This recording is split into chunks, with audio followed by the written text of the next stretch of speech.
my gosh! Oh no! Oh no! Danny Wrench and Danya Naroditsky going a bit nuts at the final move of this classic Carlsen Gukesh game. Now I had to mute a tiny part of that clip or else it would have given away the move. So this is the Speed Chess Championship. It was played a couple of months ago. Both players have 3 minutes and 1 second on the clock, and we've got some wild blitz action coming your way here. So Gukesh kicks off with pawn to d4. Now we get a standard looking opening here. We get the Queen's Gambit declined after these few moves. But now Magnus, he plays the 10th most popular move here of pawn to h6. So he's not developing pieces, he's not doing anything with his c pawn in the centre, so it's a bit of a sideline. Now we get g3 from Gukesh, but he's got such an interesting idea in mind, because after Carlsen develops the bishop, he now goes pawn to a3, so a tiny pawn move of his own on another side of the board. What's the idea of this? Well, he's goading Carlsen into castles, which Magnus does, and now check this out for an aggressive move. Gukesh is chasing the match. He goes pawn g4. So there's a really attacking idea behind this, because if black takes the pawn, then you can immediately slide over the rook, and if that knight retreats, then you crash through here, already using the pin, already using the fact the king castled, you pushed h6. So coming back here, Carlsen hops his knight into the centre of the board, and it's a good move because it opens up the queen to the defence and it gets away from the pawn storm which is coming over there. So queen c2 played, pressures that knight, and now Carlsen plays a very committal move of pawn to f5, and it allows Gukesh to rip open the g file, and although he's bolstered this knight, well, you're actually leaving the defence of the d pawn now, and here we see it snapped off. You also could have captured with the knight, and Carlsen probably realised he was in trouble here, and he decides to just develop a piece, try and bring some firepower into the game. He goes knight d7. Now you can win a pawn here by taking on e4, recapturing with the queen, but then the idea is to go knight f6 and win this one back. Now it's still actually good for white, you can get a decent attack raging on in this kind of line, but instead Gukesh, he wants to keep queens on the board, keep the pressure, so he goes rook to g1 to start with, and it creates a really uncomfortable question for Magnus, because you'd love to sidestep your king, come away from the pin, take away this threat, but then you can capture on e4, queen recaptures, and this time after knight f6, you can jump the queen into g6, and there's lots of problems here. The bishop is still coming. This is a huge attack for white. So instead, we see Magnus bring the knight. He lets Gukesh take this pawn, but Gukesh doesn't do it. Why does he not do it? Well, he seems to have been spooked by this knight g4 move. Hits the bishop, also hits the f2 pawn, it gets complicated. But white can actually take on g7, king captures, pawn h3, uses the pin, white's better. But okay, Gukesh didn't like the look of it, so instead he captures here. Magnus goes with the pawn, and now the knight hops into e5 and white remains better. King h7 played, comes off the g file.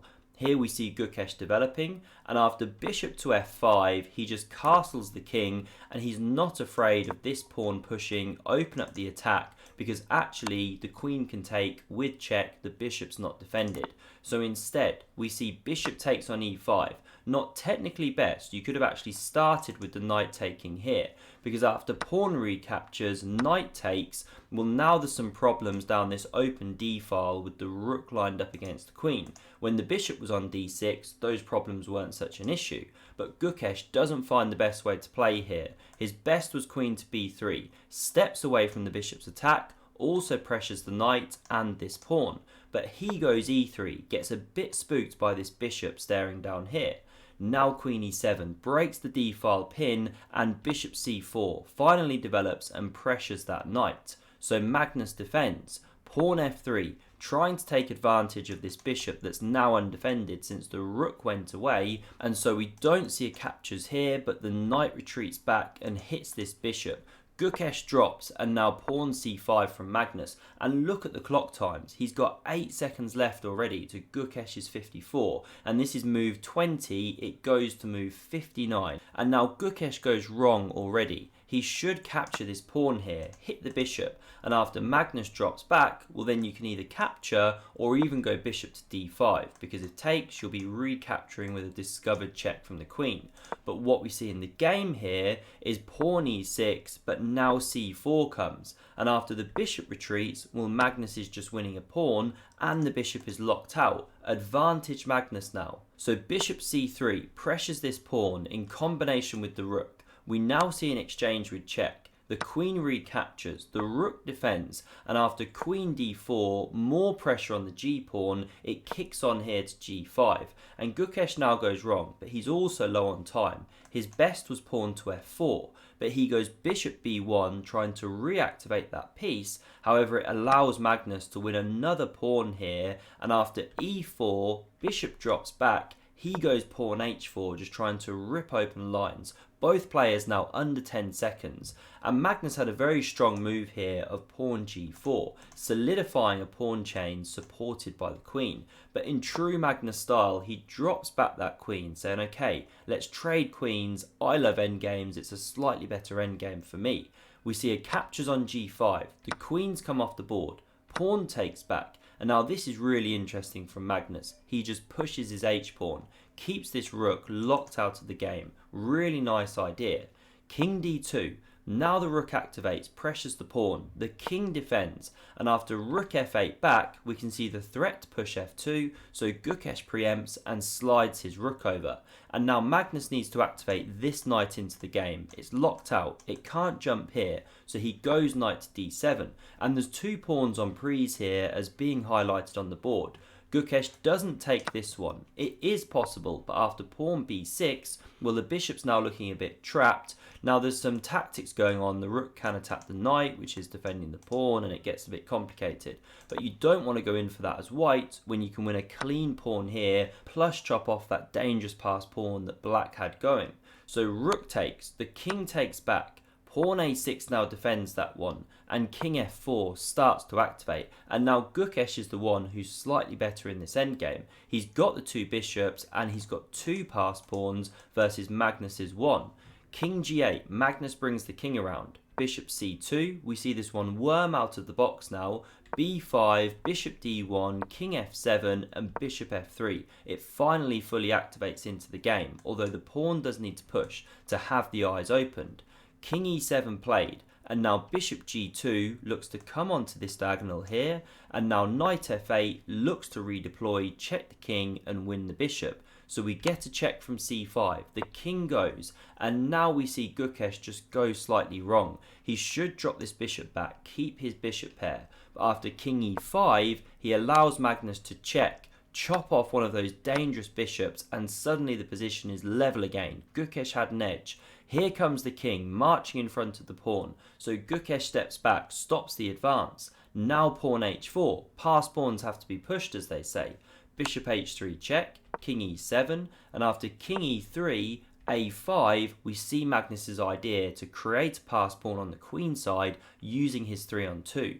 So the king comes across, pressures this pawn, stops b4, the bishop drops back defending, renews the threat, so Gukesh goes king c5, but now there's another problem of bishop to e6, and if you exchange off the bishops after king recaptures, you're dead lost, because the h-pawn is running way too fast, and these pawns can always be stopped by the black king. It's inside the box. So here we see the bishop retreat, give ground. Magnus goes back to d7, covers this pawn, and after e5 from Gukesh, this is now an awesome move from Magnus, so typical of his style. But just before I show you that one, if you're looking to improve your chess, then the next 21 seconds, courtesy of AIMCHESS, sponsoring this video, are for you. Is this you, toiling away, trying to improve your chess? If so, you need AIMCHESS in your life. They'll take your recent game data from Lichess, chess.com, bring in personalized lessons, and skyrocket your rating. Use the link down below, try it for free, and code EPIC at checkout will get you discount if you do want a premium plan. So in this position, Magnus played pawn to b4. Now what's the idea? It looks like the king can just recapture if you take back. But no, that's not what Magnus wants to do. He goes pawn c3. Now you have to capture, you don't want that one running through, and then a4. He's given 2 pawns just to release a pawn, and it reminds me so much of another game of his that I covered. I'll link at the end. Now this one's rolling, however, Gukesh can go g6, a3, and then bishop c4. It covers the advance of the pawn. Now best for Magnus here was to actually come onto this diagonal and challenge it. And there's a long line here which actually ends in what should be a drawing position. But the point is, Magnus queens first, he can start checking. So even though he's a pawn down, should technically be a draw. But still, white's the one with any chances. But after bishop c4, Magnus pushes his pawn. However, this is a bit different because Gukesh is just faster here, makes the queen first. Magnus queens, but now check. The king goes, and from this position here, it's mate in 13, but there are even quicker mates if black goes wrong. However, Gukesh, he goes wrong. He should check Magnus. I mean, just check from any square. Start checking, then use your bishop, use your king, use your pawn if you have to. You know, this is one typical line, just to play it through, show you what could happen here and how you get mated. But he doesn't go in for any of this. Instead, in this position, Gukesh goes king to d6, and look at the eval bar go. Can you spot the checkmate in one move? This is what Magnus does. He shuts the trap. That's mate. The pawn stops this retreating square. It's just brutal. And here the guys just freak out. The commentators can't believe it. Gukesh can't believe it. Magnus can't believe it. He goes 16-2 up in the match and wins the match overall.